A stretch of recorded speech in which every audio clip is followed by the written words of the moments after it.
Sveiki, su jumis Renesanso žinių tarnyba. Studijoje Artūr Bugajenko ir Laura Petkevič.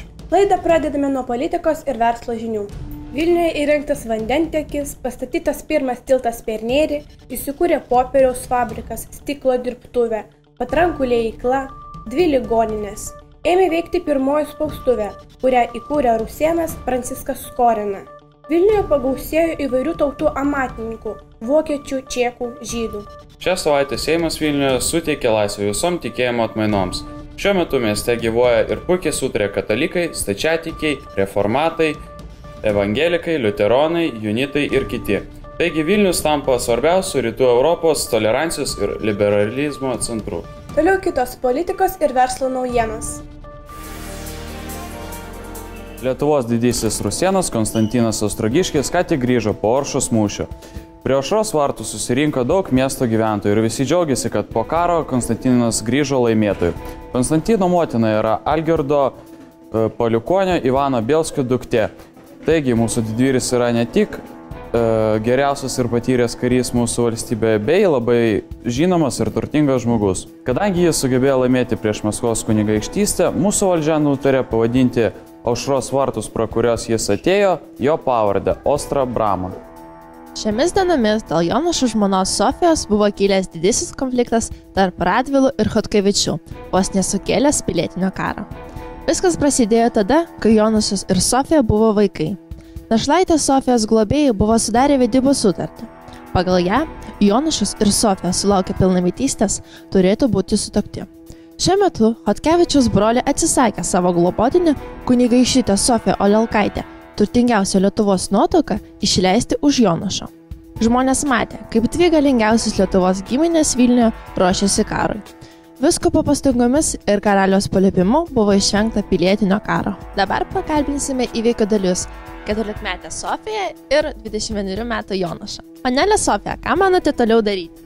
Sutinku tekėti, kad tik nebūtų karo, su sąlyga, kad mano vaikai bus auklėjami pagal stačiatikių tikėjimą. O jūs, ponia Jonušai? Aš labai laimingas, kad ši graži, kilminga, ir turtinga mergina bus mano žmona. Dėkoju.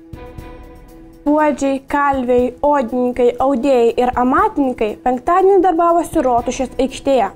Po iškilmingos eisenos Vilniaus senamiesčių įvairių cechų meistrai ne tik demonstravo savo autorinius darbus, bet ir dalinosi patirtimi, be to kiekvienas apsilankęs mugėje galėjo paragauti daugybę įvairių patiekalų, saldumynų ant laužo ir pasisotinti midumi. Šiandien profesionalų gydytojų trūksta. Vilniuje atsirado balveriai. Jie deda taures, ruošia vonias, gydo opas ir žaizdas, kaulų lūžius, amputuoja galūnes. Be to, įkerpa plaukus, skuto barzdas. Daugybė balverių yra užsieniečiai. Vilniuje tokiame ceche dirbo apie 300 asmenų, ant jų namų kabo ženklai, varinė lėkštelė.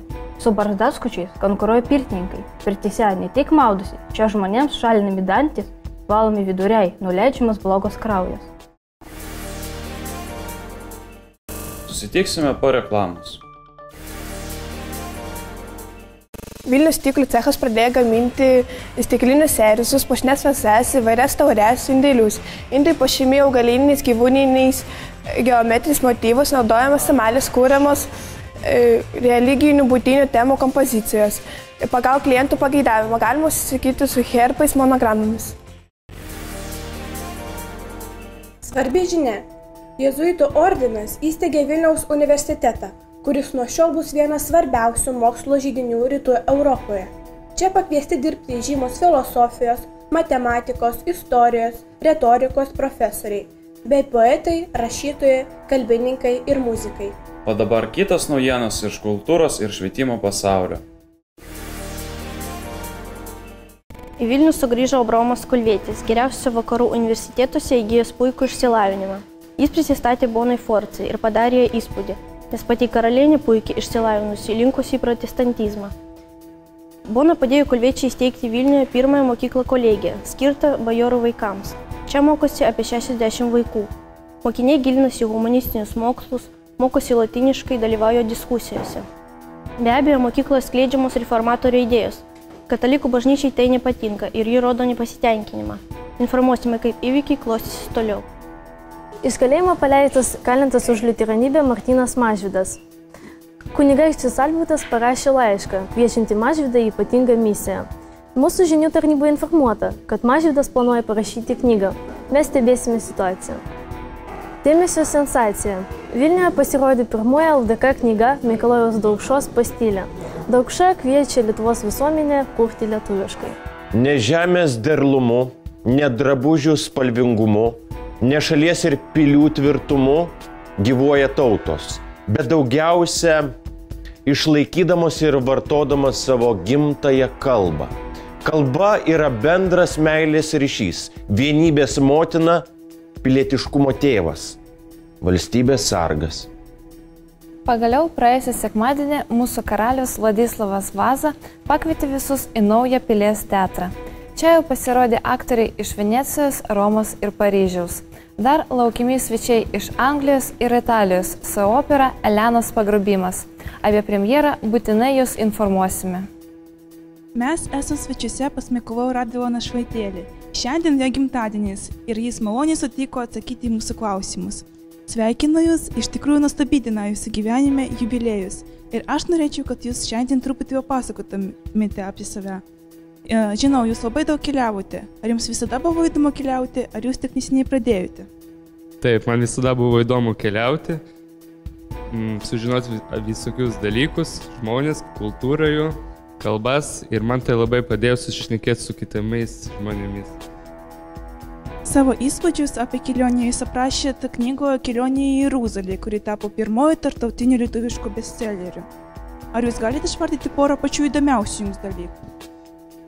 Taip, man viskas patiko, bet labiausiai man patiko, iš gyvūnų man labiausiai patiko hipopotamai ir chameleonai. O iš visokiausių nuostabiausių patiekalų man labiausiai patiko bananas. Šitie vaisiai auga ant neįprastų medžių, palmių. Iš prižiūros tas vaisius panašus į mūsų agurką, tik tiek ilgesnis, storesnis, labiau linkęs. Aš tikiuosi, kad visi lietuviai kada nors paragaus šį vaisių. Taip, aš manau, kad dabar visi nori paragauti šių vaisių. Ir paskutinis klausimas. Kaip jūs leidžiate savo laisvalaikį? Aš labai mėgstu skaityti ir tai yra mano hobis. Pagal savo hobį aš susirinkau labai didelę biblioteką, kurioje dabar yra apie 700 knygų ir tai dar tikrai neriba. Oho, tai nedidelė, tai didžiulė biblioteka. Ačiū Jums, labai malonu buvo su Jumis bendrauti, viso gero. Trumpa reklama. Tikras didikas savo maistą neįsivaizduoja be prieskonių. Prieskoniai kainuoja aukso, mėsa gražius. Mūsų cecho pirkliai pristatysiu jūsų virtuvės puikiausių prieskonių. Imbero, šafraną, gvazdikėlių, cinamonų, pipirų. Jie tinka ir ne tik skonį pagerinti, bet ir gydo tiksams. Ir nebrangiai, tik 100 auksinukų už šį rinkinuką. Mūsų cecho darbuotojas gabena rožių vandenį, migdolo pieną, limonadą. Vežame pukcotus saldainius, turinčius gydomąją galią. Pas mus rasite ir labai brangus įrėto prieskonio cukraus. Renesanso žinių tarnyba informuoja apie šalyje įvykusius nusikaltimus. Žinios iš budelių, smuklių ir teismų pasaulio. Didelį atgarsį sulaukė rezonansinė byla, kur bajoras Bielskis Vucikas už dokumentų klastojimą ir šnipinėjimą Vilniuje buvo nukirzintas. Kiti klastotojai Vytarinės Vilnius turgaus aikštėje buvo ketvirčiotas šį penktadienį, o bajoras Mikalojus Kožiniovskis bus nukirzintas šeštadienį po šventų mišių. Sulaikytas garsus advokatas OB.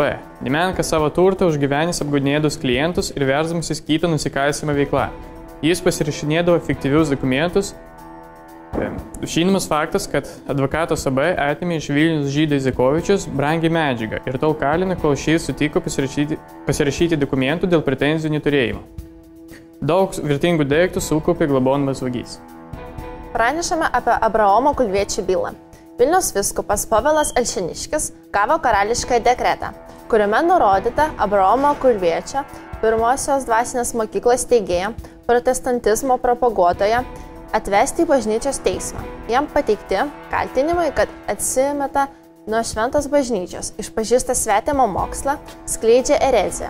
Mūsų žinių tarnyba turi nepatikrintos informacijos, kad Abraomas Kulvietis, karalienės įspėtas, jau paspruko iš Lietuvos ir skundžiasi Prūsijos kunigaikščiui Albrechtui, kad yra pasmerktas be teismo sprendimo. Liūdnos žinios iš Anglijos. Mirė didysis anglų dramaturgas Viljamas Šekspyras. Liudininkai teigia, kad didysis dramaturgas prieš mirtį su draugais puotavo. Paskutinės puotos metu jis gėrė lietuvišką midų. Kas galėtų paneigti, kad Viljame Šekspyre įveikė lietuviškas midus. Toks populiarus gėrimas Žygimanto Augusto rūmuose. Pokšto gatvėje paskutinėme name apsigyveno naujas būdelis iš Vengrijos Šišekas. Šišekas šią negarbingą profesiją paveldėjo iš savo tėvo. Jam uždrausta lankytis bažnyčioje, liudyti teisme ir įstoti į cechą. Džiugi žinia. Pilietis Pijus Stiklioris iš Vilniaus amatininkų stiklių, gavęs veidrodžio gabalėlį, sugebėjo įveikti nuolat vilniečius bauginusią pabaisą Baziliską. Šis gyveno netoli Barbakano, Rusiuose, po būdelio namų ir nuolat reikalaudavo jaunų nekaltų mergelių. Visi džiaugiamės, kad Pijus surado būdą, kaip atsikratyti šios būtybės – su gaidžio galva ir žalčio kūnu. Smuklė Ragutis tarp dviejų garbingų bajorų Šeštakovskio ir Gžegožo Bžanžastakevičių vyko incidentas. Ponas Šeštakovskis apšmeižė Gžegožą Bžanžastakevičių, esą jo žmona buvo neištikima. Už tai bajoras Šeštakovskis turėjo sumokėti 60 grašių baudos ir atloti po smuklės stalu, ką pajojo. Tai toks keistas paprotys. Praščiokai kelia smuklėse muštynės, o bajorą grėbėsi už kardų arba atlojo. Reportažas iš įvykio vietos.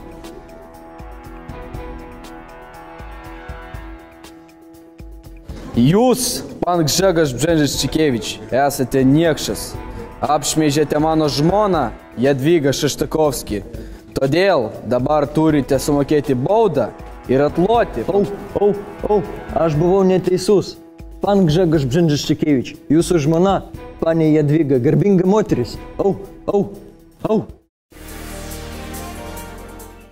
Sporto naujienos. Kviečiame pasižiūrėti reportažą iš medžioklės. Kaip žinote, visa karališkoji šeima ir Barbora Radvilaitė, ir Žygimantas Augustas, ir Bonas Sforcas aistringi žirgų mylėtojai ir mėgėjai medžioti. Praeitą sekmadienį nesėkmingai baigėsi medžioklė merkinė karalieniai Bonai Sforcai. Netikėtas žirgo spyris nesmarkiai sužaloja karalienę. Šiuo metu gydosi namuose, prižiūrima savo gydytojų.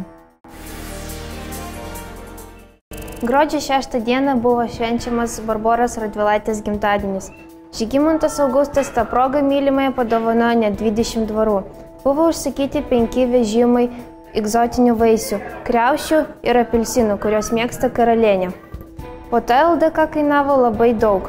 Pagrindinis šventės patiekalas buvo meduolinės tešlos natūralaus dydžio laivas, kuris turėjo stiebus, bures ir virves. Nepaisant to, kad puota buvo labai nuostabi, visuomenė piktinasi, kad kunigaikštė švaisto mūsų valstybės pinigus. Pristatėme jūs naujausias šio sezono madų tendencijas. Pirmiausia, moterų mados. Šiuo metu ypač madingi iš Italijos gabenami šilkiniai ir aksominiai blizgantys audiniai, kurie pabrėžia moters grakštumą ir eleganciją. Suknelė siuviamas durtas ties liemeniu, sudėtingas kirpimas ant karkaso pritvirtinti 2 pūsti sijonai. Populiarėja korsetai, gafrotos apykaklės. Ant suknelių dėvimi apsiaustai, ropai, mantilijos. Mūsų damos pamėgo suknelės giliomis iškirptėmis. Madingi moteriški galvos apdangalai, sielos. Poštas perlais ir bangakmeniais. Mažutės kepuraitės birėtos, nešiojamas ant pakaušio. Labai svarbu pabrėžti aukštą kaktą. Reikia pašalinti dalį virš kaktos augančių plaukų ir antakius. Svarbus akcentas – vedoklė. Dabar vyrų drabužiai. Vyriškas kostiumas sudarytas iš marškinių, kolėto švarkelio ir apsiausto. Madingiausi marškiniai su gafruota apykaklė ir ilgais mankietais, rankogaliais. Siuvami iš batisto ir nėrinių. Svarbus akcentas – kaspinėliai ant pūstų rankovių. Ko didiko rankas aukštesnis, to kaspinėlių daugiau. Bajorai gali dėvėti žiponą su juosama diržu ar juosta. Stalo etiketas. Valgyti ant neužtisto stalo paršioko dale. Populiarėja servetės, ryšiamas po kaklu, kad apsaugotų puošnius drabužius nuo riebalų. Darosi nemadinga pokeliuose valgyti pirštus ir juos aplaižyti. Diduomenė privalo laikytis etiketo. Pobūviuose valgyti peiliu ir šakute. Bajorai ir toliau atvykdami į puotas turės atsinešti savo šaukštus. Garbingiausi svečiai stalo rinkis bus aprūpinti. Šią savaitę buvo iškviesta Barboros Radvilaitės vėlė. Po mylimo žmonos mirties Žygimantas Augustas taip kamavo elgesys, kad jis nusprendė alchemikų pagalba iškviesti jo sielą. Bet tai padaryti ryžosi Tvardovskis ir Mnišekas. Pustamsėje salėje viskas buvo sustatyta, parinkti stalai, su veidrodžiais, ant kurių iš viename buvo nubraižytas mano mylimas Barboros atvaizdas. Daviau žodį sėdėti ramiai ir tik per atstumą pasiteirauti mylimos, kaip man gyventi toliau. Bet vos tik jį pasirodė, iš jaudulio užmiršau savo priesaiką. Pašokau nuo kėdės ir puoliau link Barboros silueto, ketindamas ją apkabinti. Staiga išgirdau sprogimą, pradėjo griūti bokšto sienos. Man labai pasisekė, kad spėjau išbėgti iš bokšto, bet dėja Tvardovskis ir Mnišekas liko viduj, pasakojo karalius. Orų prognozė pagal žiniuonę Rozaliją. Mėlyje Vilniaus gyventojai, artimiausiomis dienomis orai bus neaiškus, arba lys, arba nelys. Dėl šventos ramybės rekomenduojame nelaikyti lovų balkonuose, nors puikiai suprantame, kad šiais laikais turėti lovą prestižo reikalas ir labai norisi pasirodyti kaimynams. Taigi saugokite savo brangų turtą, nes didelė tikimybė, kad vis dėlto šį savaitgalį lys. Tai pranašauja žiniuonė Rozalija iš Užupio. Ir paskutinė reklama, kurioje karalienė Bona Sforza pristatys makaronus, skrylius ir nuodus. Buongiorno. Aš karalienė Bona Sforza. Į jūsų šalį atvežiau ne tik itališką renesansinę dvasią, kultūrą, bet ir savo šalies virtuvę. Noriu jums pristatyti keletą patiekalų. Makaronai. Pats itališkiausias patiekalas. Italų nacijos pasididžiavimas. O, makaronė! Kaip miela, taip sušuko kažkoks kardinolas, kuris pirmą kartą pamatė juos ant stalo. Dar noriu pristatyti jums karališkuosius skrylius, kuriuos ypač mėgsta mano mylimiausias sūnus Žygimantas Augustas ir neįtin mylima mano marti Barbora Radvilaitė. Marcipanai, mano mėgstamiausi skanėstai, riešutų, migdolų, šokolado skonių. Juos ruošia mano rūmų vaistininkai. Na, o pabaigai nuodai. Mano šalyje oficialiai klesti nuodytojų amatininkų cechas. Taigi šiam subtiliam reikalui rekomenduoju grybus. Tai klasikinis išbandytas metodas. Patiekalas ruošiamas iš baltosios musmirės, veikia garantuotai. Svarbu, kad auka nieko neįtartų, nepajustų kartumo. Visų šių puikių prekių įsigysite mano rūmų parduotuvėje ir vaistinėje. Maloniai kviečiame apsilankyti. Mūsų adresas – Žemutinė pilis, 3 korpusas. Čia buvo Renesanso žinių tarnyba. Dėkojame už dėmesį. Susitiksime kitoje epochoje.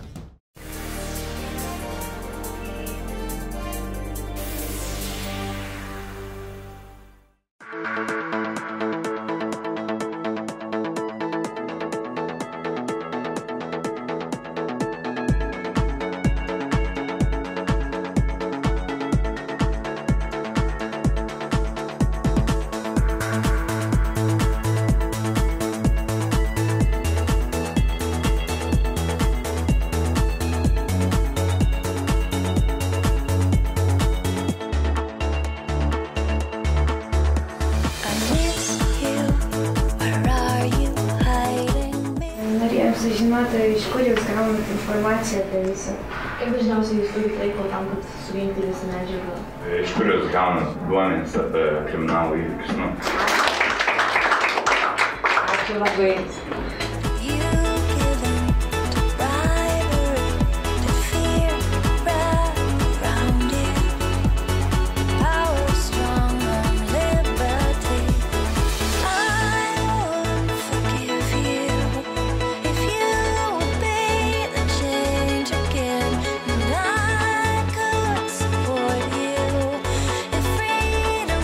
Kaip bebūtų linksma, juokinga, faina ir taip toliau, reikia tiesiog pagalvoti, ką tu geriausiai moki, kas tau geriausiai sekasi ir vystytis ten, kur tu turi sugebėjimų. Reikia adekvačiai save vertinti. Nu, gerai, galėčiau aš būti aktorė. Nu, kokia aš būčiau aktorė?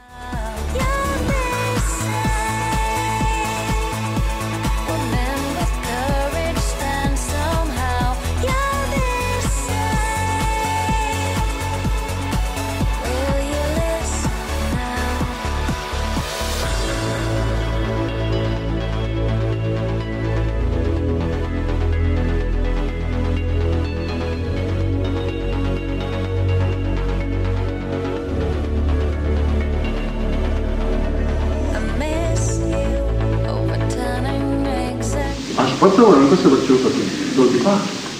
Ne lenkas, ne gruzinas, ne armėnas, ne lietuvis, o vilnietis. Tai čia nesupainioti dalykai. Iš tikrųjų, tas terminas dar prieš 100 metų nebuvo tiek aišku. Ir žmogui save identifikuoti, sakyti, kad aš esu lenkas, tai nebuvo visiškai tikslu. Tai yra, nebuvo taip ryškiai aišku, kas tas lenkas, kas tas rusas, kas tas lietuvis.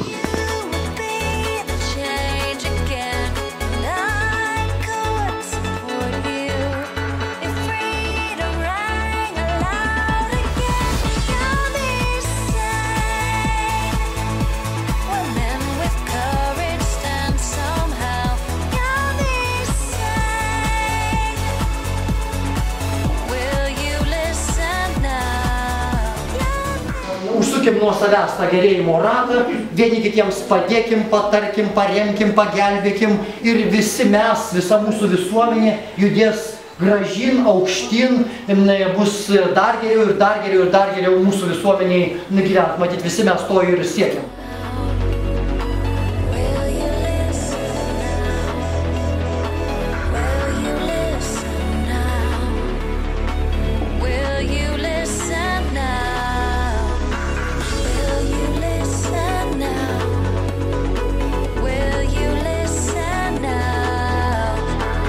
Jo, galim. 3, 2, 1. Patrankų liejykla, 2 ligoninės. Ėmė veikti pirmoji spaustuvė. Nuropoje. Čia pakviesti dirbti žymus filosofijos, matematikos, istorijos. Žinios iš budelio, smuklių ir... Gerai, darom. Pabandom vieną ant bairių tokį, gerai? Žiūrėk, tu. O man gal tada ją pažiūrėt? Ne, tai galvos, kad jinai Rozalija. Orų prognozė pagal Žinionę Rozaliją. Kaip įdomu.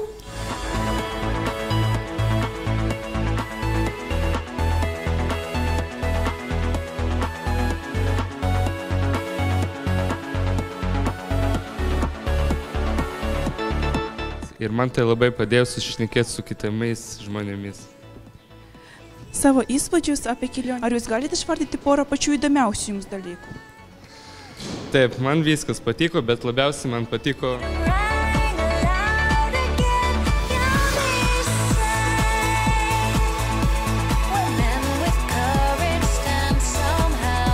Ant denio grojo tikras orkestras, o trimas